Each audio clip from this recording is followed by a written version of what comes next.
Hey there, horror movie tea sippers. The following podcast episode will contain spoilers for the movie we are about to review. If you have not seen the movie and do not wish to have anything ruined prematurely, please do not continue to watch or listen until you have seen the movie. And welcome to the Horror Movie Tea Podcast.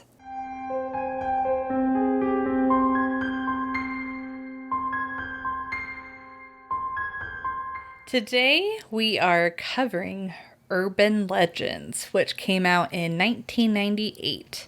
And this was requested as a belated birthday gift to Nicole. Thank you so much for the request, Nicole. And thank you for your patience. Yes, we deeply apologize for it being late. We will expand on that later. But anyways, before we go into the review, let's grab our cups and talk about tea. So today I am using my please don't. Ooh, sorry for the scraping noises. I will edit that out in the audio version. You video podcast listeners, though, sorry. I'm using my Please Don't Kill Me mug. And I am drinking the Plum Deluxe Garden Grove green tea. It's got green tea, jasmine flowers, rose petals, dried cherries, vanilla essence, and it does have caffeine, which is greatly needed. And I am drinking Twining's Honeybush Mandarin and Orange caffeine-free herbal tea. This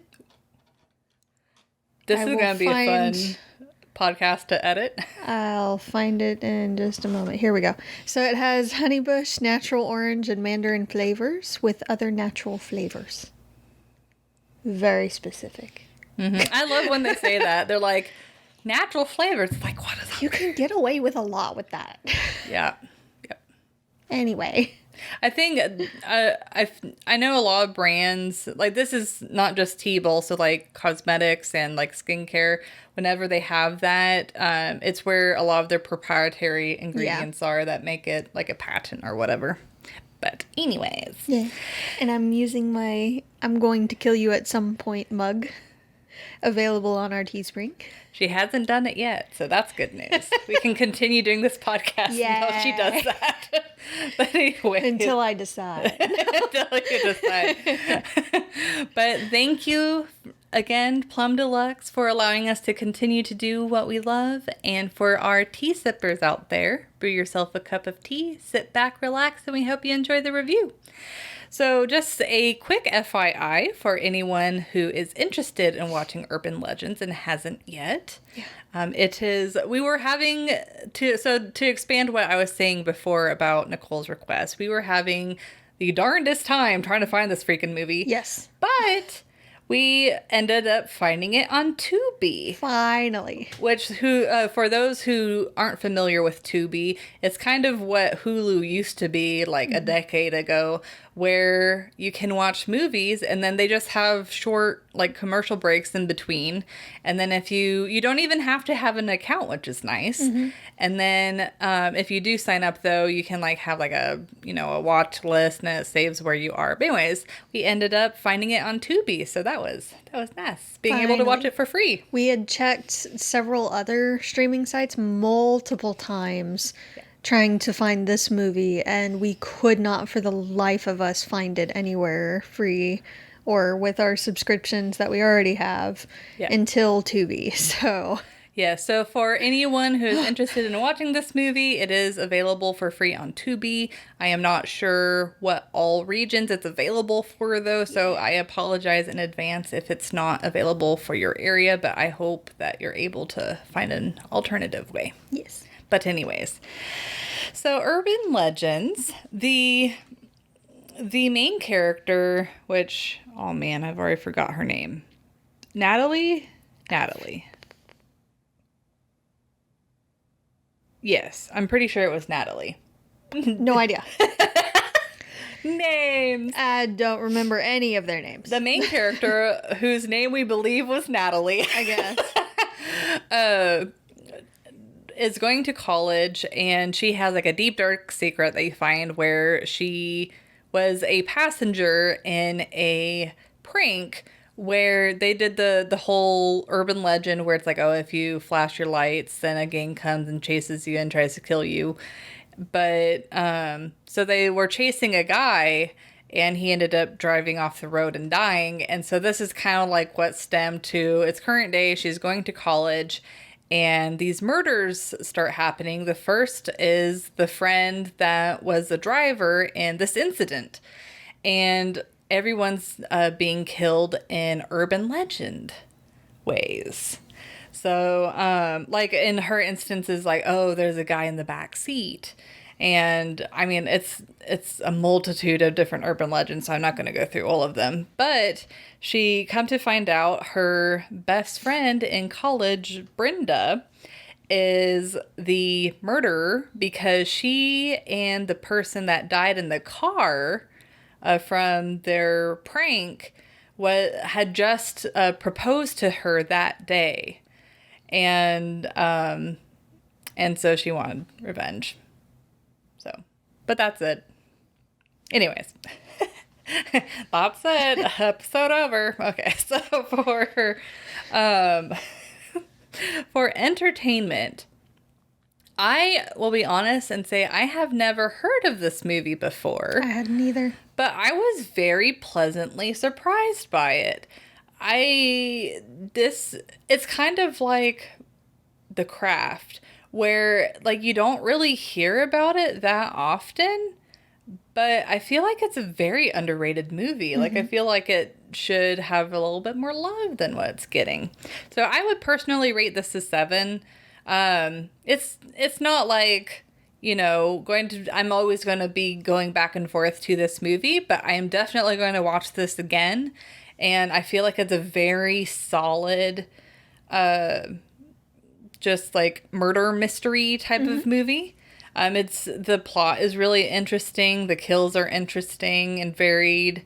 Obviously, because it's like different urban legends. The characters they have, the characters are dynamic enough to where, I mean, there's a few of the ones that you're like, okay, I absolutely don't like that character, and they make those characters a little bit more flat. But for the most part, the characters are kind of varied and have parts that you don't like and do like about them. So it's just it's a refreshing, solid movie. I do like that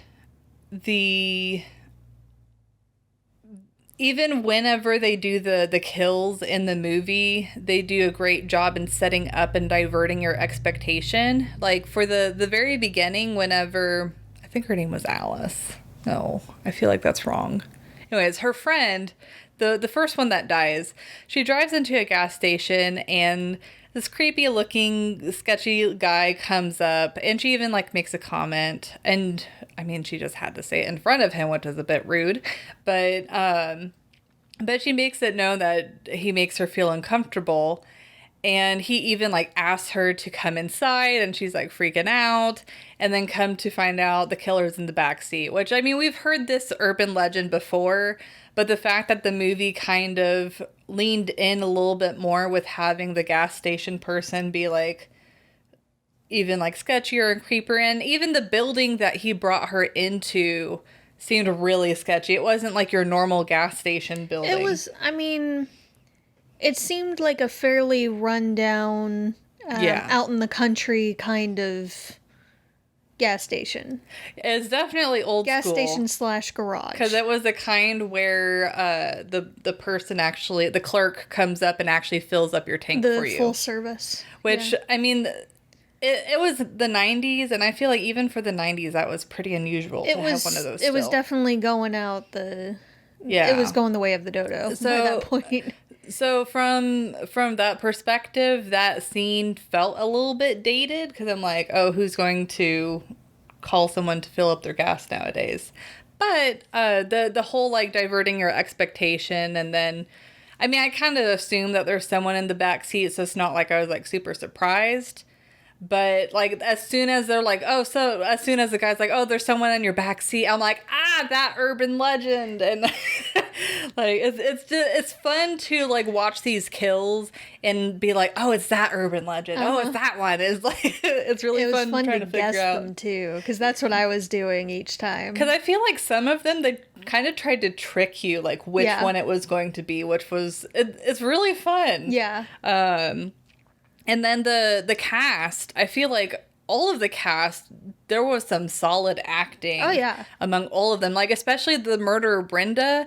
Like, she seems so... She did Crazy Eyes really well. Yeah, it's like she just did a 180 and she did it good. It was like... Yeah, you're like, holy shit. Mm-hmm. That was great. And then the fact that they keep on like trying to divert your expectation on who the killer is, which, I mean, to be fair, a lot of these types of movies do, but I do feel like this one did a pretty good job in making everyone that could potentially be the killer as a good possible killer. Mm-hmm. Like the journalist guy, it's like, it makes total sense why he would want to be the killer, because it's like he's in college, like if he gets a really good story, then that's going to make his career. Mm-hmm. And then of course there's like the teacher who had previously lived through like a crazy situation, and maybe he was so traumatized. It's like all of them could potentially be the killer. And then or the creepy janitor the janitor that played Death in Supernatural, the first Death, and he could get basically anywhere with no one really looking twice at him. He had the keys to everything. I mean, honestly, because he looked so creepy, I was like, okay, he can't be the killer. Yeah, no. But kind of rule him out automatically. Yeah, but I mean, but he also left the newspaper story of the teacher in the reporter kid's desk. So it was like he was trying to direct him there. Yeah, so that's true. It felt almost like he was trying to throw blame onto someone else. That's true. Or cast suspicion elsewhere away from him. Yeah. But he definitely wasn't the killer either. Yeah, but so it's like this movie did a great job of that. I guess they kind of saved you from suspecting Brenda because they didn't really reveal anything about her until the very end. But I mean, once they revealed it, you're like, oh, that makes perfect sense. Mm-hmm. And then the one thing that I was kind of like, I don't quite understand is the fact that Brenda was killing like everyone. It's like she just wanted revenge on Natalie for killing her fiance. So the only thing that was a little bit of a miss for me is I didn't really completely understand her motivation for killing everyone else that wasn't involved in that situation.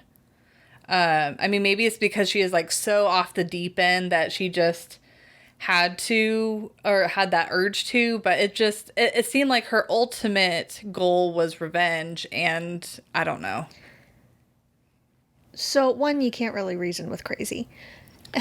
Two, I kind of took it as these are people that she cares about, and her prank caused the death of the person that she cared about the most. So she's killing off everyone she cared about. But it's actually also killed off the killing her. dean and the professor. It's not like she really cared about those. Okay. I mean, my justification for her motivation as an alternative was maybe it's the fact that Natalie knew what was going on, and so it's like paranoia on like, maybe I'm next, and kind of like psychologically working her first before she got her revenge. Most likely, yeah. But yeah. But anyways, and then the ending of the movie, I felt like it was a pretty satisfying ending. Yeah. Like, even though it left off on Brenda being alive, it wasn't one of those where you're like, oh, crap. Like, you know, because there's some ones where they like bring them back to life and you're like, really? Did you have to? But this one, it was kind of like a satisfying, like, oh, okay. Well, it also kind of makes you wonder, did it really happen? Or is that another urban legend? That's true, too. I didn't think about that. Yeah, and the fact that she is so obsessed with like fulfilling these urban legends. It's almost like the fact that they're telling it as a urban legend. It's kind of like a cyclical cycle. Like there's always going to be stuff that happens that triggers these urban legends. Yeah. So, but yeah, that's my thoughts. So I do also think this is a rather underrated movie, but on the first watch, I'm going to give it a 6.5 with the possibility of moving up in rating further down the line upon more watches. So it's like a probationary 6.5. It's in purgatory. Well, I mean, I definitely can't give it lower than that. It was a lot better than I was thinking just reading the description of it before I watched it. I was a little skeptical going in, I'm not going to lie. Kind of sounds like it'll be a B movie just little by bit. reading it. A little bit. But it was really good. I was rather entertained with it, and I will definitely be watching it again at some point. It doesn't feel like one that I'm going to go to fairly often, but I'll definitely be watching it again. Mm-hmm. Yep, for sure. They do a decent job with the horror of her not being able to help certain people. Like, she's trying really hard to save as many as she can of her friends, but she just can't get there in time or isn't there. So especially when she's listening to her friend being chased on the radio, that one was really good. Yeah. Or when she sees her friend in the pool and thinks that she's about to be murdered. Yeah. And starts trying to break the glass. That one was good too. So yeah, they did a lot of diversions on like when the kill's gonna happen. Yes. Yeah. And what's funny is the friend that took off the hood, that was the killer. So I wonder if she actually was about to kill her and then stopped when she realized she was there. I didn't think about that. So she might have saved her at least for a little bit. And that's a great way of it also diverting who's the killer, because whenever you saw her take off your hood, it's like you get a feeling of relief. You're like, oh, I know her. She's You write safe. her off. Yeah. Yeah. Like, so they did a good job there. Yeah. So they thought this through for sure. They definitely have some good elements there. I feel like a couple of the characters are not as likable. The frat boy boyfriend. Yes. Was one, which is a shame because I really liked him in Smallville. But he was a bit of a jerk in this one. I couldn't really bring myself to like him. And Jared Leto, I think his name is, the reporter dude. He's a weird dude to begin with. So, I mean, he was super sus the whole movie. But, you know, it's hard to like him anyway. But all in all, it was a really solid movie. The authorities were frustrating, and we'll get more into that in the realism, of course. But movie's got a movie. I guess they use that to make it movie. It definitely gave me kind of vibes that were a cross between I Know What You Did Last Summer and Scream. Yeah. So it pushed the nostalgia button for me, even though I hadn't ever seen this movie before. But it didn't punch you in the face with the 90s like Carrie 2 did. Yeah. And, you know, I was kind of thinking why this movie kind of faded into the background. And, you know, around this time, I feel like a lot of solid horror movies came out. And I feel like maybe at that time, it was just too much of a repeated formula. Other movies outshined this one. But, like, going back and watching it, it reaffirms or confirms that it is actually a pretty good movie. Well, just thinking back, I don't remember ever hearing any advertisement or anything for this one either. So they might not have had enough budgeted for any decent advertising at the time. Possibly. But I do feel like the time that a movie is released does make a huge difference on like the success. Like, I don't know how familiar our listeners are, but it's like there's movies that's like if something happens or another movie is being released, they'll purposely hold off releasing their movie if they think that the other one will do better in the box office. Yeah. And so it's almost like a strategy game where they're like, how can we maximize our profits and get the word out?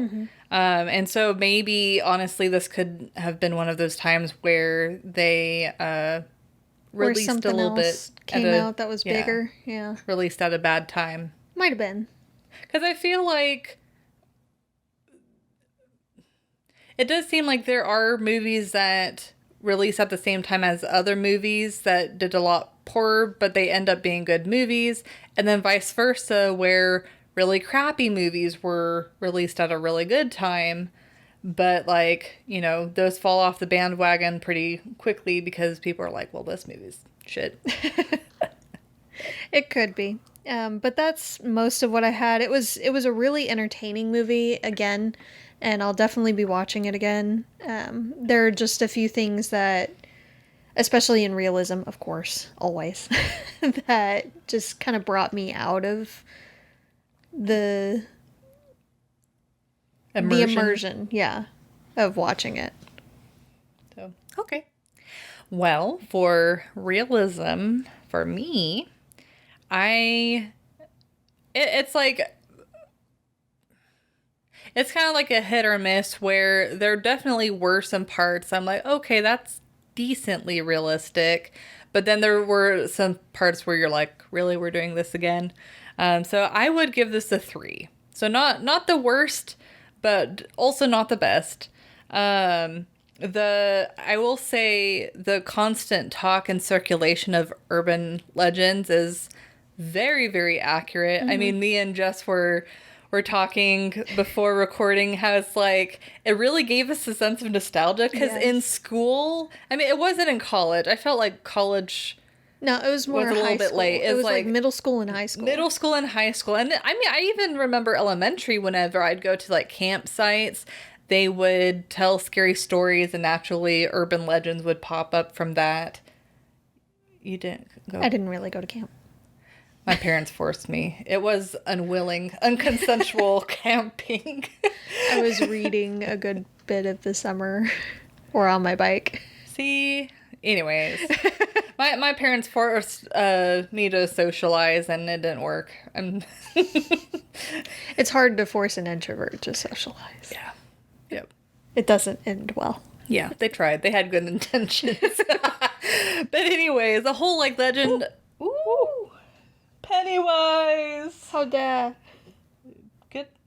Put your little hole on the pig. Please. Sir. I just wanted my tea. And he's like, no, I want to be the star of the show. There we go. Wait your turn. We've covered you already. You've had your spotlight. But yeah, the whole urban legends thing. And I mean, especially nowadays in the internet age, I mean, I guess more it'd be called creepypasta now than urban legends, but the internet is great for circulating urban legend stories. Yeah. And they change and grow. Yes. It's just like, it's just a very...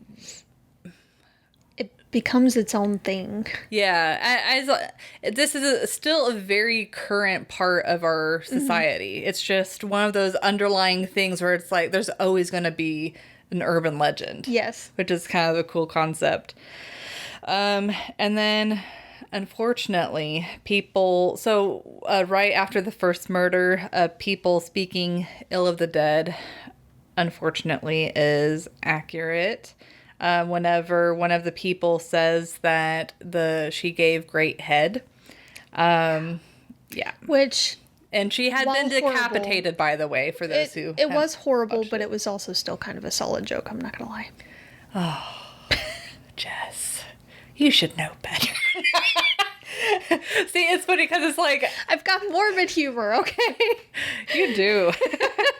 But just like I think what the way it hit me is because the movie starts off pretty realistic. Yeah. And so I think it hit me. I'm like, man, it's frustrating because it's like it's still in that realistic point before it like got a little bit more ridiculous.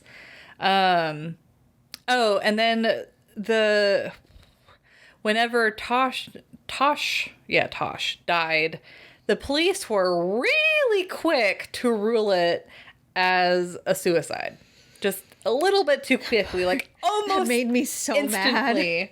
That part made me so mad.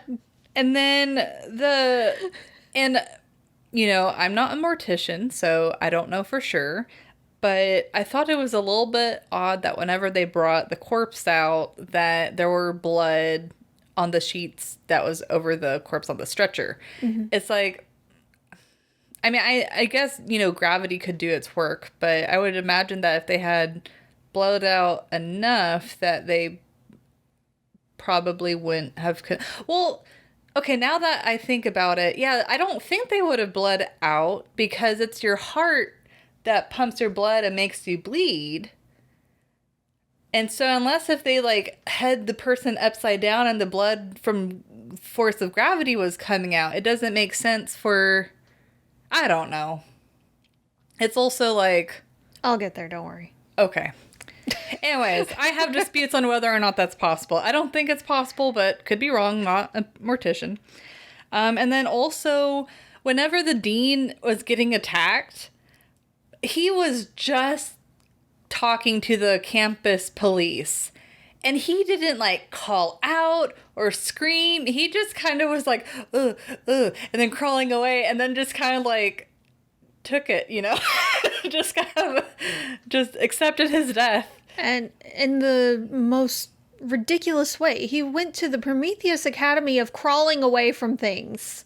Yes. And I mean, he was in a parking lot. Like, whenever you scream, it's super echoey, and it's like someone is bound to have like heard you. It just seemed a little bit on the stretch of reality, and what that person would probably do in real life. And then the other thing that was kind of frustrating was whenever the campus police did figure out that something was amiss and called the police, and the police just kind of like didn't take her seriously and kind of like shoved her off. So that way she pretty much had to be the one to take things into her own hands. So I get that a lot of them were busy with other calls, but that was pretty ridiculous. If like there's an actual life or death situation, they would have put another one of those calls on hold of like petty theft and things like that. Yeah. Yeah. So it's like overall pretty solid movie. But there's a few things where like the whole making the police incompetent. I mean, that's something that's always going to get on our nerves. Yes. Like even the campus police, she ended up, helping and contributing to Brenda, no longer being dangerous, but it wasn't like she was the leading person. Yeah. In that. It's always the final girl. Yep. Yep. But those are my thoughts for Realism. So I give it a 2.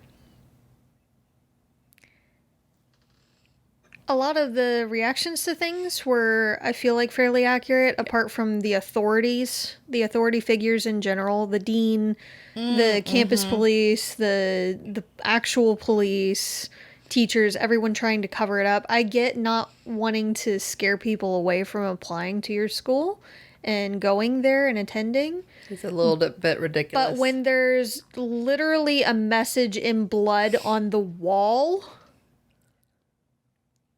it was clearly not a suicide. Yeah. And you're now endangering every other kid in that campus, or adult, on the campus, by not saying anything and not investigating. And if parents or anyone figures out that you're inadvertently putting students in danger, that's a lawsuit and potentially a shutdown of the school. If not, at least you're firing. Yeah. Well, so there's going to be a lot of people that withdraw from that school and transfer out. Then there's going to be a whole slew of lawsuits for endangerment and neglect and a whole bunch of other things. Yeah. And they're going to be financially hit super hard, even if they have to settle. And then they're going to have to replace many of their staff members now, not just from death, but from idiocy. So they made it a lot worse than it could have been if they had just done the right thing and investigated what actually happened. And if anything, students and parents and staff would appreciate if the school thoroughly investigated. Yeah. And then put in more security measures to ensure that it didn't happen again. Yep. So, because stuff's gonna happen. Unfortunately, stuff is going to happen pretty much anywhere people go to school, especially in this day and age, unfortunately. Yeah. But the fact that the faculty didn't do anything to ensure it didn't happen again, or to try to keep them as safe as they possibly could, that just, it doesn't make sense to me. Yeah. And it doesn't make a sense for them financially or lawfully. It just, yeah. It's so frustrating. Yeah.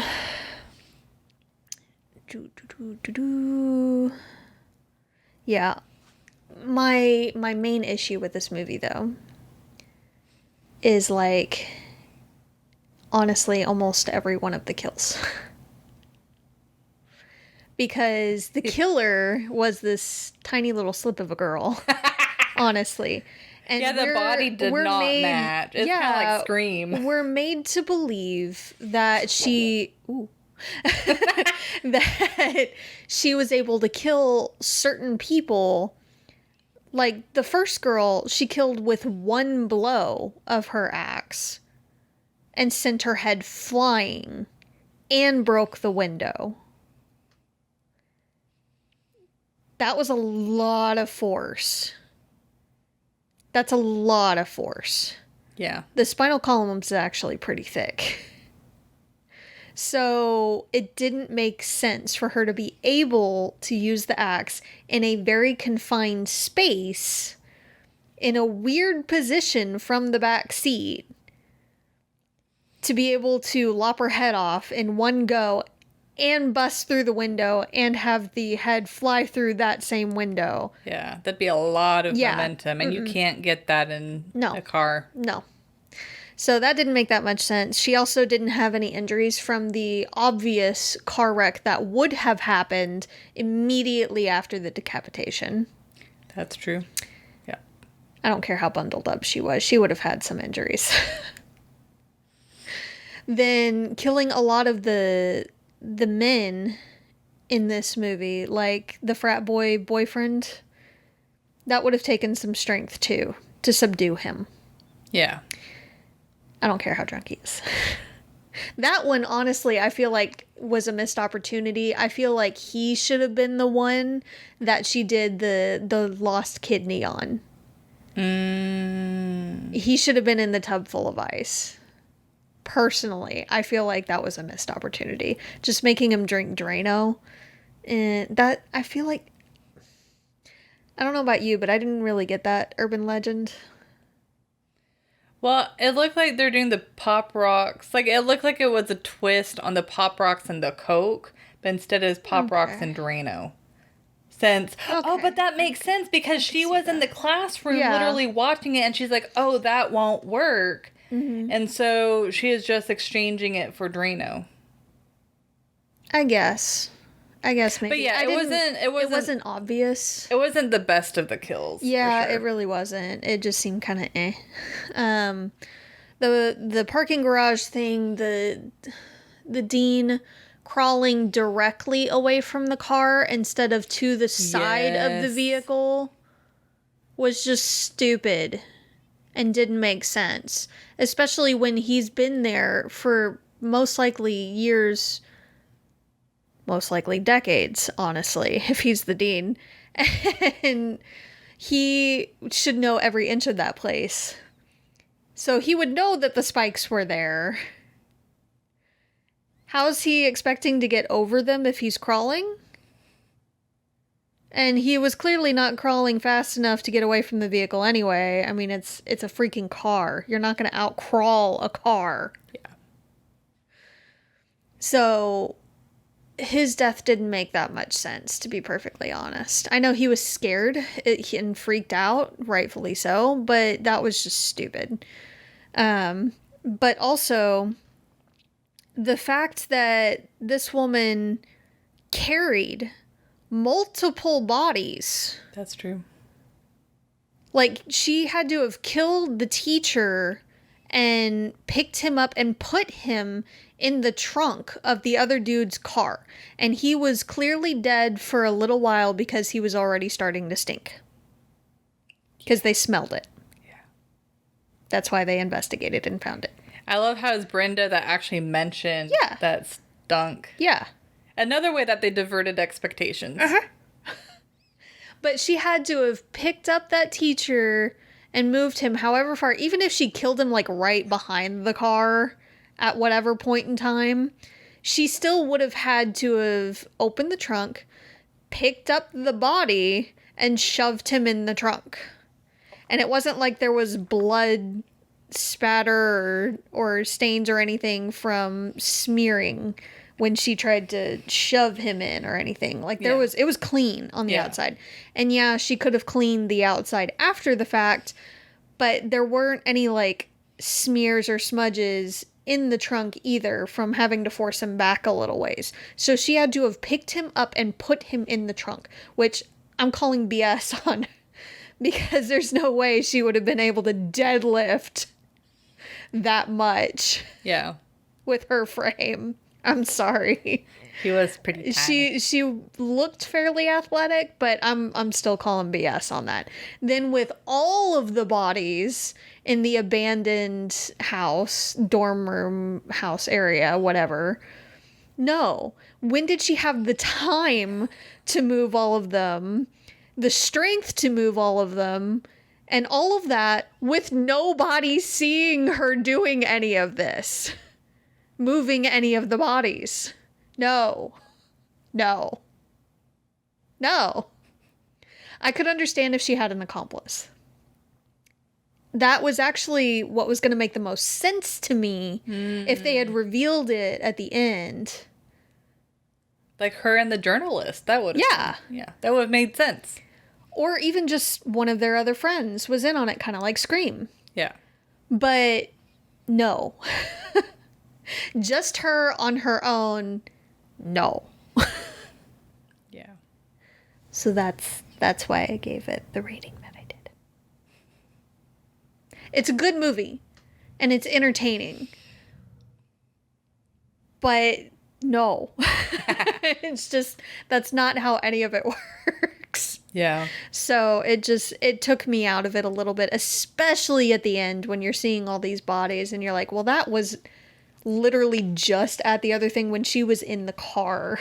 Yeah. On the way away. Yeah. So, no. Yeah, they definitely skewed reality a bit to make that possible. Just a bit. Which could have been why Brenda was such a twist. Mm-hmm. But yeah, overall, I definitely, even though realism always have to shit on a movie a little bit, but I mean, that's the nature of the film industry.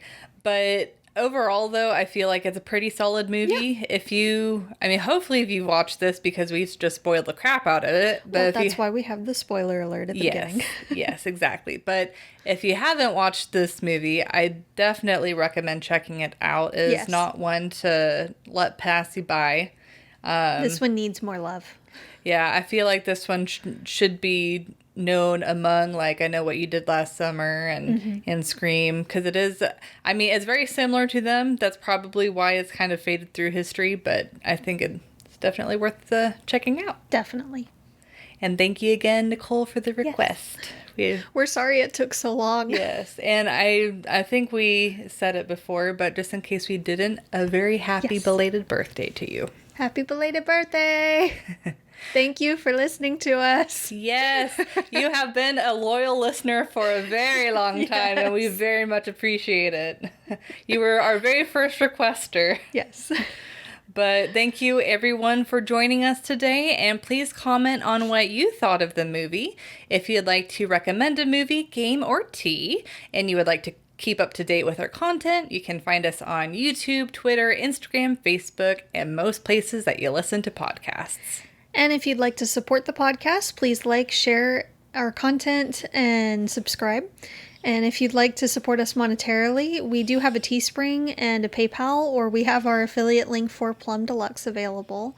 It does not affect the price of the tea, it just helps allow us to keep doing what we love. And you can find the sites mentioned linked below. And until the next time, guys, stay safe and stay spoopy. Bye!